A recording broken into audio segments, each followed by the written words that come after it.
Vous avez cité votre voisin Olivier Flao. Olivier Flao, vous êtes architecte, designer. Qu'est-ce qu'un architecte vient faire dans l'affaire, hein?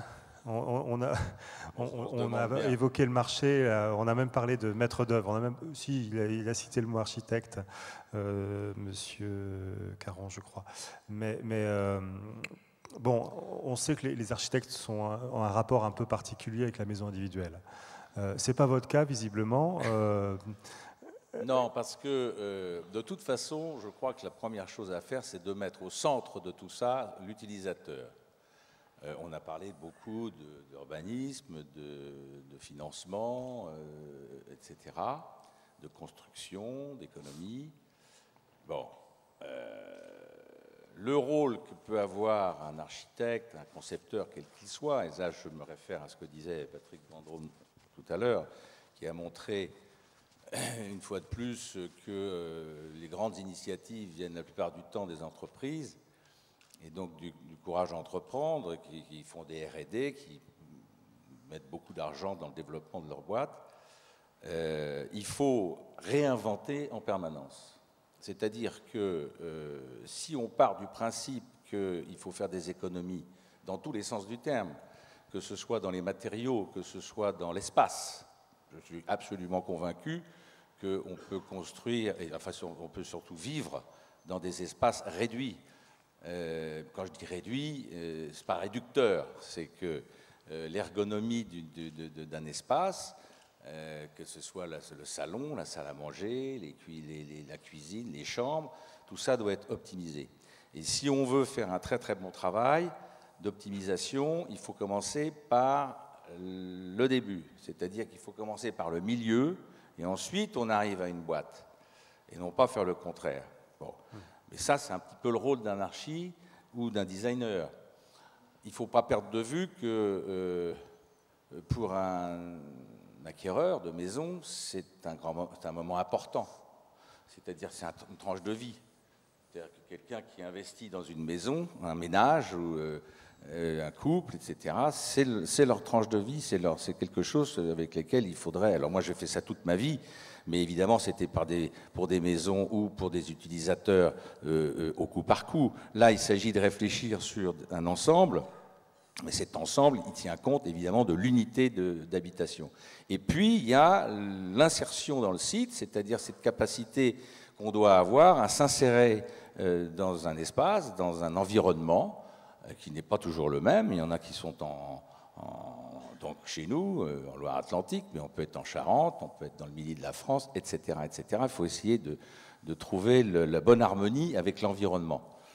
Donc je crois que le rôle d'un architecte là-dedans, c'est pas d'expliquer aux constructeurs comment il faut qu'ils construisent, surtout pas. D'abord, ils le font très très bien. Par contre, on peut contribuer à apporter des idées. On en a eu quelques-unes ensemble, et on en aura encore, j'espère, beaucoup.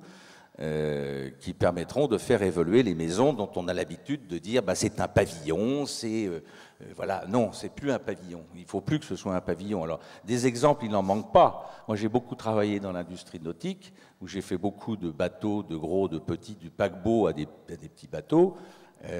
On optimise. On n'en est encore pas là dans le bâtiment, mais j'espère que ça viendra. De toute façon, je pense que c'est incontournable. On devrait y arriver un jour. Et puis après, il y a l'élégance. Si on peut donner un peu d'élégance à tout ça, c'est pas mal. Voilà ce que je peux éventuellement apporter. Oui, monsieur. À vous.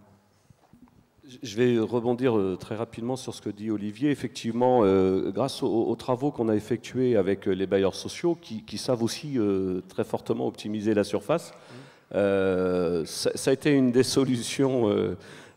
c'est vrai en plus.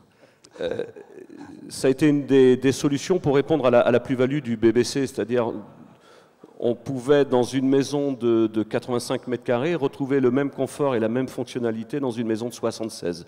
Donc grâce aux compétences d'Olivier justement sur l'optimisation sur les bateaux et aussi au cahier des charges qu'on a appréhendé des bailleurs sociaux, on a, ça a été une des sources de réponse à la plus-value du BBC.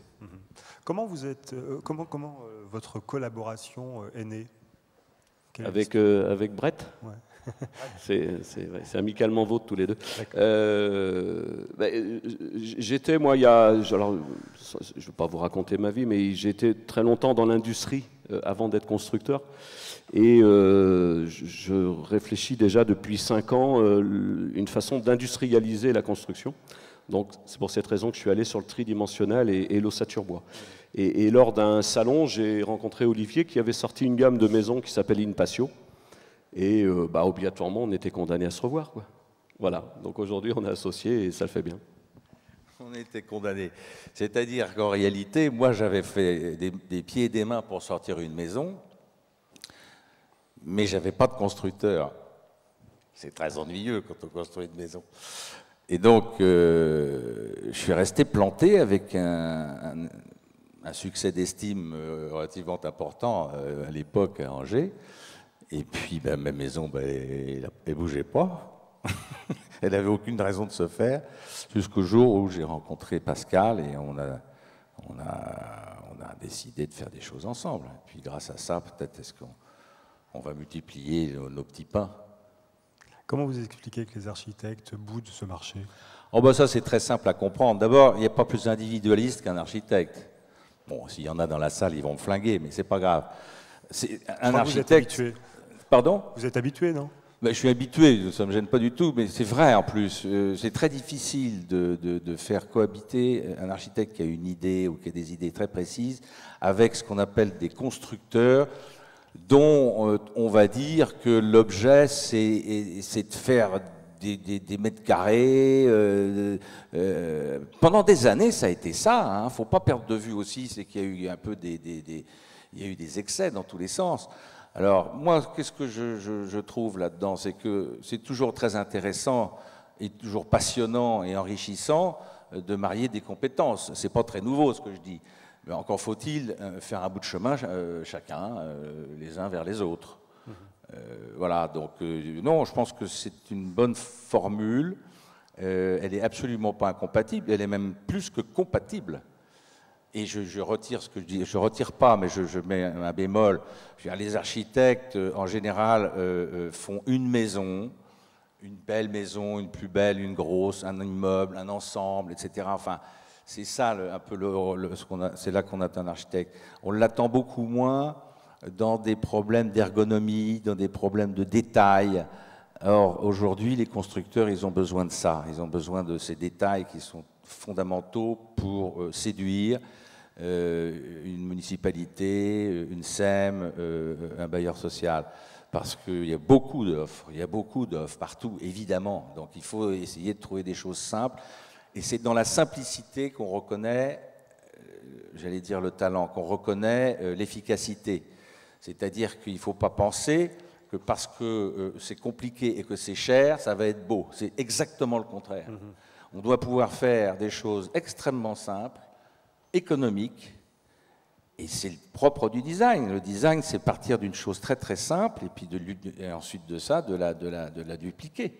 Mais c'est en aucun cas de faire des choses. Alors vous parlez, notre dessinateur distingué parlait de Dubaï, à mon endroit, eh bien c'est exactement le contraire qui se passe là-bas. C'est-à-dire il y a une débauche d'idées, une débauche d'argent, etc.